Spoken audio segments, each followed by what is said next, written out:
आरोप लगता है कि आरक्षण के दम पे ही दलित आगे बढ़ते हैं, उनमें कोई टैलेंट नहीं होता। बीते दिन बहुत सारी ऐसे खबर आई, दिल्ली से खबर आई कि संविधान को जलाने का प्रयास किया गया या जलाया भी गया। जब वो सब क्रिया होती है तो आपको कैसा लगता है? संविधान में अगर रिजर्वेशन नहीं होता तो कभी समानता की बात नहीं होती और कभी आरक्षण नहीं मिलता। हम लोग कभी भी नहीं बढ़ते, बराबरी नहीं करते, क्योंकि वो लोग तो छल प्रपंच सब चीज़ से आगे हैं। कि नेपाल का भी संविधान दलित लोग ही लिखे हैं, भारत का संविधान दलित लोग ही लिखे हैं। दलित में इतना शिक्षित लोग हैं कि उसका 5% भी नौकरी नहीं करते हैं। संविधान में जो अधिकार थे दलितों के या पिछड़ों के, वो धीरे धीरे खत्म हो रहा है। आज जो अनुसूचित जाति जनजाति को हक अधिकार दिया गया जिंदा रहने का, उसमें भी सामान्यताएं आज इतने हाई टेक्नोलॉजी में भी डेवलप नहीं हो पाया है। पूर्ण रूपेण शैक्षणिक स्तर पर किसी प्रकार का अभी कोई उन्मूलन का कार्य नहीं चल रहा। रिपोर्ट आई थी सर पिछले दिनों, उस रिपोर्ट में कहा गया कि जो केंद्र सरकार के जो भी सचिव हैं उनमें मात्र 1% लोग ही जो हैं वो दलित से हैं, अनुसूचित जाति अनुसूचित जनजाति से। अगर बाबा साहब नहीं होते तो आपकी ज़िंदगी कैसी होती? स्वतंत्रता सेनानी भवन पटना में अभी हम हैं। बाबा साहब भीमराव अम्बेडकर का 130वीं जयंती मनाई जा रही है। भारतीय लेखा एवं लेख परीक्षा अनुसूचित जाति जनजाति कर्मचारी कल्याण संघ द्वारा पटना में।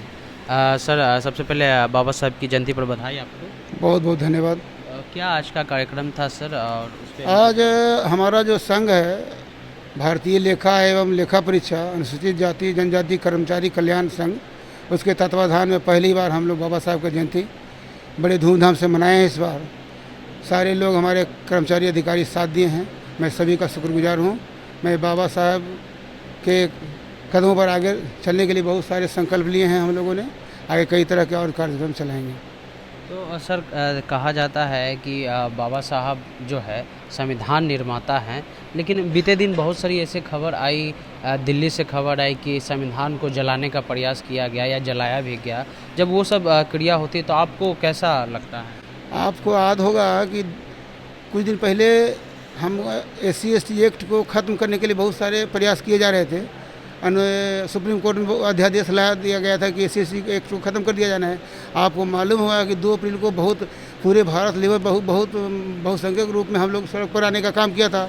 आज जैसे ही हमारे संविधान के आड़े आने का लिए कोई भी दल या किसी प्रकार का समाज का अंग सामने आएगा तो हम लोग पूरे तन मन धन से आगे आकर के उसका विरोध करेंगे, प्रखर विरोध करेंगे। आपका क्या नाम हुआ सर? शिव नारायण दास। किस विभाग में सर? हम Indian audit and account department है, जो महालेखाकार लेखा परीक्षा एवं लेखा हकदारी विभाग है बिहार पटना में। अभी किस प्रकार से आप लोग सर ये कार्यक्रम मना रहे हैं? ये कोरोना काल है, इसमें तो बहुत कोविड-19 को ध्यान रखते हुए हम लोगों ने बाबा साहब की 130वीं जयंती मनाने के लिए प्लानिंग किया। लेकिन इतने रहते हुए भी डर भय की स्थिति में उनका हम लोग के द्वारा याद किया जाना कम बड़ी बात नहीं है। इसलिए कि बाबा साहब संविधान निर्माता थे। हम दलितों शोषितों के लिए उन्होंने ऐसा संविधान बनाया है जिससे हम लोग सभी सुरक्षित हैं। लेकिन इस सुरक्षित अब तो लग नहीं रहा है, क्योंकि हमारी स्थिति जो है आप लोग अवगत हैं ही। ये कार्यक्रम जो आप कर रहे हैं ये बिहार राज्य स्वतंत्रता सेनानी भवन में कर रहे हैं और आपका अपना मुख्यालय, वहाँ पर ये कार्यक्रम आप क्यों नहीं कर पाए? ऐसा है कि सर्वप्रथम आज सार्वजनिक अवकाश है, घोषित अवकाश है सरकार का है। दूसरा है कि हमारा संघ 3 साल पहले गठित हुआ है। हमने भारत सरकार के जो प्रधान हैं CA जी, उनके लेवल में गुहार लगाई कि हम लोग को बैठने की व्यवस्था किया जाए, हम लोग मीटिंग इत्यादि करने के लिए जगह दी जाए। अभी तक वो जगह या सुविधाएं उपलब्ध नहीं कराई गई। जगह सुविधाएं उपलब्ध कराई जाएगी तो हम लोग मीटिंग वगैरह करेंगे। और ये चूँकि वार्षिक महोत्सव है था, बड़े पैमाने पर था, तो हम लोगों ने बाहर में एक आयोजन बड़ा किया है। कार्यालय में हम लोग को प्रत्येक महीने मीटिंग करने की व्यवस्था होनी चाहिए, जो अभी कार्यालय की तरफ से उपलब्ध नहीं कराया गया। इसी के वजह में आप यहाँ पे कार्यक्रम लगातार मांग जारी है वरिष्ठ अधिकारी प्राधिकारी से, टाल बटोल किया जा रहा है। हो सकता है भविष्य में मिल जाएगा हम लोग को। आपका क्या नाम हुआ सर? मेरा नाम संजय कुमार हुआ। किस विभाग से सर? मैं महालेखाकार ऑडिट डिपार्टमेंट से हूँ, लेखा परीक्षा विभाग से हूँ। भारत सरकार का कार्यालय है।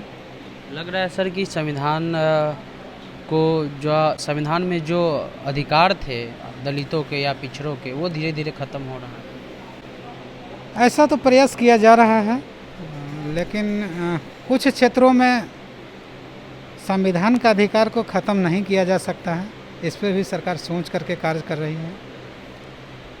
अगर बाबा साहब नहीं होते तो आपकी ज़िंदगी कैसी होती? बाबा साहब नहीं होते तो हमारी ज़िंदगी जानवरों से भी बदतर होती। बाबा साहब के संविधान के आलोक में भी आज जो अनुसूचित जाति जनजाति को हक अधिकार दिया गया जिंदा रहने का, उसमें भी सामान्यताएं आज इतने हाई टेक्नोलॉजी में भी डेवलप नहीं हो पाया है। पूर्ण रूपेण शैक्षणिक स्तर पर किसी प्रकार का अभी कोई उन्मूलन का कार्य नहीं चल रहा है, ताकि आदमी सही ज़िंदगी जी सके। एक रिपोर्ट आई थी सर पिछले दिनों, उस रिपोर्ट में कहा गया कि जो केंद्र सरकार के जो भी सचिव हैं उनमें मात्र 1% लोग ही जो हैं वो दलित से हैं, अनुसूचित जाति अनुसूचित जनजाति से। ये तो सरकार का नीति है, उसमें हम लोग कर्मचारी हैं, हम लोग उसमें सरकार के खिलाफ कुछ नहीं कह सकते हैं। ये तो संवैधानिक स्थिति है कि वहाँ आईएएस लोगों को ही नियुक्ति होती थी। अब सरकार का सर्कुलर है, सरकार जिन्हें बैठाना चाहें बैठा सकते हैं। और भी हैं लोग। आपका क्या नाम है सर? शत्रुघ्न कुमार, आप किस विभाग से हैं सर? भारतीय लेखा परीक्षा के एसोसिएशन के सदस्य हैं, एजी पटना से हैं। आपके जीवन में सर बाबा साहब का क्या उपलब्धि है? आप अगर बाबा साहब आपके जीवन में मतलब नहीं होते बाबा साहब भारत में, तो आपका जीवन कैसा हो? देखिए, हम लोग रिजर्व कोटा से हैं, तो जो भी रिजर्वेशन दिया गया है उनके संविधान से दिया गया है। संविधान में अगर रिजर्वेशन नहीं होता तो कभी समानता की बात नहीं होती और कभी आरक्षण नहीं मिलता। हम लोग कभी भी नहीं बढ़ते, बराबरी नहीं करते, क्योंकि वो लोग तो छल प्रपंच सब चीज़ से आगे हैं।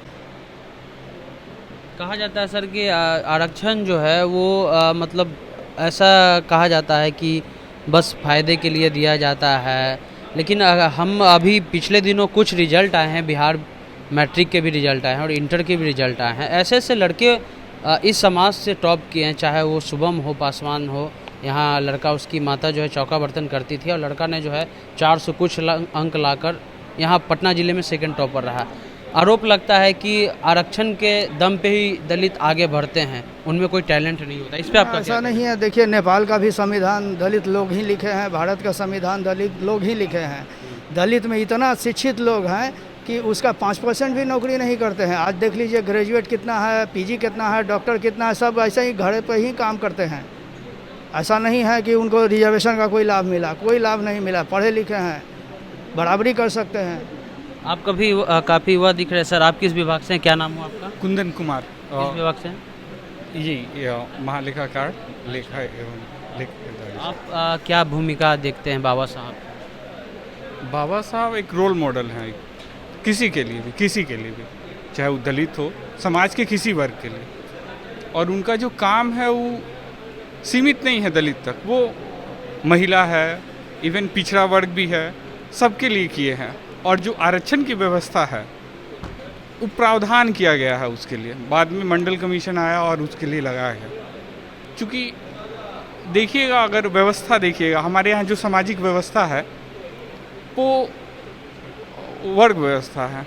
वो वर्ग व्यवस्था इतना कड़ा है जिसमें एक आदमी को जन्म के आधार पे ही सब कुछ बांध लिया जाता है। लेकिन इसको तोड़ा गया, फिर इस सोशल जो डिस्क्रिमिनेशन है इसको तोड़ा गया। इसके तोड़ने के लिए बहुत ज़रूरी था कि इक्वालिटी आए, कहीं से समता आए, समानता आए। इसके लिए बाबा साहब भीमराव अम्बेडकर संविधान में प्रावधान करके गए समानता। और समानता के साथ साथ जो समान नहीं है, जो असमान है, जैसे एक वर्ग है जो काफ़ी समाज में पिछड़ा हुआ है, मुख्य धारा से विमुख है, तो उसको लाने के लिए भी कुछ किया गया। उस लाने के लिए आरक्षण किया गया, वो अच्छा है। लेकिन अभी वर्तमान समय में सरकार द्वारा देखा गया है कि आर्थिक आधार पे भी आरक्षण दिया जा रहा है। लेकिन बस ये हो कि लाभान्वित वैसे ही लोग हो जिनको ज़रूरी है। नहीं तो होता क्या है कि सरकार की नीतियाँ अक्सर इस बात से विमुख हो जाती है कि लाभान्वित किनको होना चाहिए और हो कोई और रहे। लेखा परीक्षा अनुसूचित जनजाति का जो है संघ का ये आज ये कार्यक्रम था। बाबा साहब के जन्मदिन के अवसर पर। वीडियो कैसा लगा हमारे यूट्यूब चैनल को सब्सक्राइब कीजिए, साथ में हमारे फेसबुक पेज को लाइक कीजिए। चलते हैं, जय हिंद जय भारत।